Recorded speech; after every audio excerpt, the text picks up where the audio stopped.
মাননীয় মন্ত্রী। মাননীয় স্পিকার, ধন্যবাদ জানাচ্ছি মাননীয় সংসদ সদস্য রুমিন ফারহানাকে ওনার কনসার্নের জন্য। মাননীয় স্পিকার, আমাকে ওনার প্রশ্নটা যেভাবে লিখিত এসেছে এর সাথে আরো অনেক কিছু উনি অ্যাড করেছেন। I think I should address all of our queries. একটু আমাকে টাইম দিবেন। মাননীয় স্পিকার, একটা কথা উনি বলেছেন লাস্ট লাইনে আমাকে উদ্দেশ্য করে, তিনি যেন কেবল সবার মধ্যে সীমাবদ্ধ না থাক। মাননীয় speaker, I do not know how she knows I have only restricted myself in holding the meetings only. The Honorable Member of Parliament should not deliver such comment regarding another Member of Parliament, because I am not and I have not restricted myself in holding meetings only. I am looking after all the activities. I and we are looking over all the activities of the Ministry of Health under the able guidance of our Honorable Prime Minister, Mr. Tariq Rahman. Number two, মাননীয় speaker, উনি পোর্টারদের কথা উল্লেখ করেছেন এবং স্বাস্থ্যকর্মীদের অভাবের কথা বলেছেন। হ্যাঁ, পোর্টাররা বেতন পান না গত 9 মাস আগে থেকে। That's true. আমরা ক্ষমতা এসেছি আজকে 51 দিন চলছে। মাননীয় সংসদ সদস্য, we have already sit with the porters before we started the vaccination on 5th of April এবং we have made them happy. আজকে সকালে আমরা সচিবালয়ে মিটিং করেছি। পোর্টারদের বেতন দেওয়া আমরা পর্যায়ক্রমে শুরু করতেছি 2-1 দিনের ভিতরে। আরেকটু দাবি আছে, যেটা অ্যাসিস্ট্যান্ট হেলথ অফিসার, ওয়ার্কার, সহকারী কর্মকর্তা এবং ইন্সপেক্টর হেলথ, অ্যাকর্ডিংলি ফ্যামিলি প্ল্যানিংয়েরও তাদের কোনো ফিনান্সিয়াল বেনিফিট না, জাস্ট ইজ্জত একটা গ্রেড উন্নীত করা, that is also under consideration. অভাব আমাদের মাঠ পর্যায়ে ভ্যাকসিনেশনের জন্য নাই। Overall worker in the health sector কম আছে। We are going to recruit 100,000 health workers in different categories under the guidance of our honourable prime minister. That is for your knowledge. আরেকটা কথা বলেছেন উনি, মাননীয় স্পিকার, ঢাকা শহর তার পার্শ্ববর্তী এলাকায় হটস্পট মিজেলসের।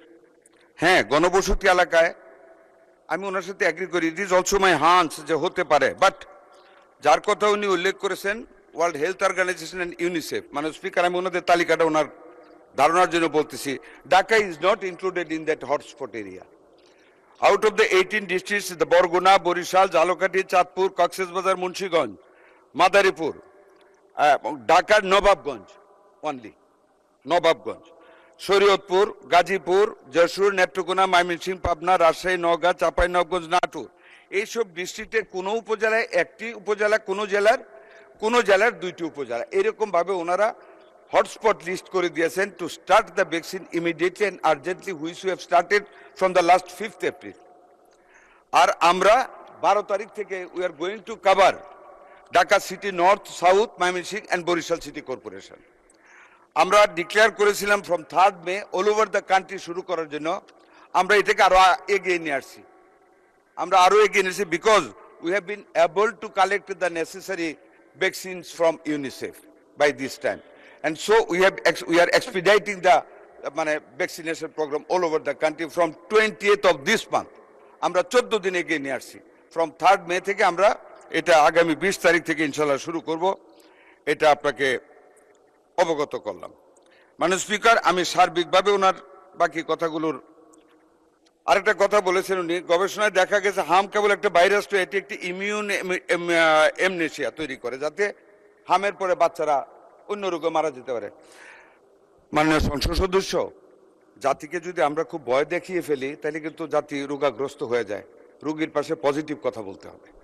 হাম কিন্তু আমারও ছোটবেলা হয়েছে, নিশ্চয়ই আপনারও হয়েছে। অল বেবি হাম হয়, কিন্তু আমরা কিন্তু সব মরে যাই না। আমাদের কিন্তু এখন লংজিভিটি আরো বৃদ্ধি পেয়েছে ইনশাল্লাহ। একদিক দিয়ে নিউট্রিশন ফল হয়, আরেক দিক দিয়ে নিউট্রিশন ইন হয় আমাদের বডিতে, এবং আল্লাহ তালাই কিন্তু আমাদের রেসিস্ট্যান্ট বৃদ্ধি করে দেয়। আর আমাদের যে হামটা হচ্ছে, আপনি যথার্থ বলেছেন, বিগত সরকারগুলি 2টা সরকারের ব্যর্থতার কারণে হাম হয়েছে, রিকাভারও হচ্ছে আল্লাহর রহমতে। উই আর ফেসিং 2000, আমি উত্তরটা দিচ্ছি মাননীয় স্পিকার ওনার।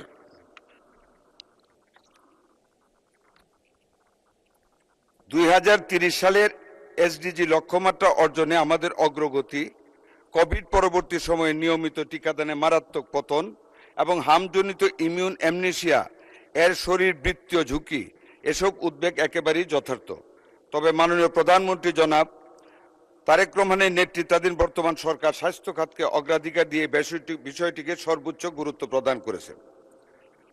মাননীয় স্পিকার, গত 5 এপ্রিল থেকে আমরা জরুরি ভিত্তিতে হামের টিকাদান কর্মসূচি শুরু করেছি।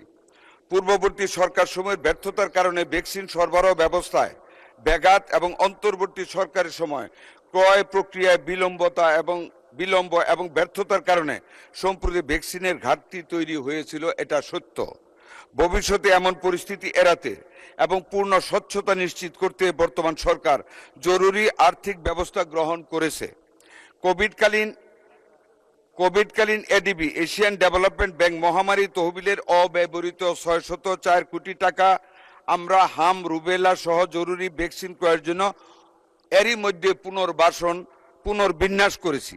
উন্নয়ন অংশীদারদের সাথে বিশেষ করে ইউনিসেফের ক্রয় ব্যবস্থার মাধ্যমে সমন্বয় জোরদার করে দ্রুত ভ্যাকসিন সরবরাহ পুনরুদ্ধার করা হচ্ছে, যেই কারণে আমরা ভ্যাকসিন আগামী সারা দেশব্যাপী 15 দিন এগিয়ে এনেছি। মাননীয় স্পিকার, আমি এই সংসদকে আশ্বস্ত করছি যে ভ্যাকসিনের মজুত এখন স্থিতিশীল অবস্থায় রয়েছে এবং ইপিআই বিশ্ব স্বাস্থ্য সংস্থার মানদণ্ড অনুযায়ী কোল্ড চেইন ব্যবস্থাপনা বজায় রেখে ভ্যাকসিন সংরক্ষণ ও পরিবহন নিশ্চিত করে আসছেন।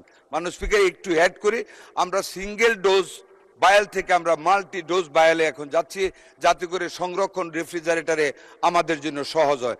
এখন 10 ডোজ পার বায়ালে আমরা যাচ্ছি, not in single dose per bowel নিশ্চিত করেছে। ভবিষ্যতে এই ব্যবস্থাপনা জোরদারে সরকার কাজ করে যাচ্ছে। এছাড়াও ইউনিসেফের মাধ্যমে 419 কোটি টাকার ভ্যাকসিন ক্রয় প্রক্রিয়া চূড়ান্ত পর্যায়ে রয়েছে।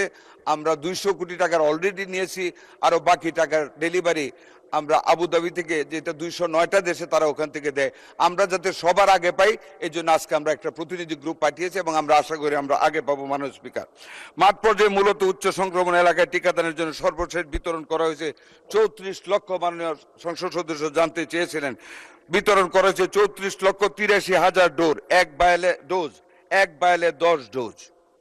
হাম রুবেলা ক্যাম্পেইনের জন্য গ্যাভি এর মাধ্যমে সরকার সর্বমোট প্রায় 2,19 লক্ষ ডোজ টিকা আমরা পেয়েছি।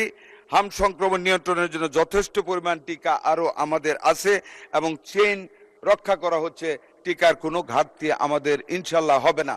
যে ঘাটতিটা মোকাবেলা করেছি তার সম্পূর্ণগত বিগত কেয়ারটেকার সরকারের এই ব্যাপারে কোনো গুরুত্ব না দেওয়ায় এবং ফ্যাসিস্ট সরকারের সম্পূর্ণ ব্যর্থতার কারণে, লুটপাটের কারণে টিকা ব্যবস্থার কার্যক্রমের চেইন রক্ষিত হয়নি এবং সরবরাহ নেয়নি, যেটা আমরা আল্লাহর রহমতে আল্লাহর উপর ভরসা করে বলি আমরা আমাদের মাননীয় প্রধানমন্ত্রীর গতিশীল এবং বিচক্ষণ নেতৃত্বে আমরা এরই মধ্যে বাংলাদেশের 18 থেকে 20 কোটি মানুষের শিশুদের জন্য টিকা সংরক্ষণ এবং সরবরাহ নিশ্চিত করতে সক্ষম।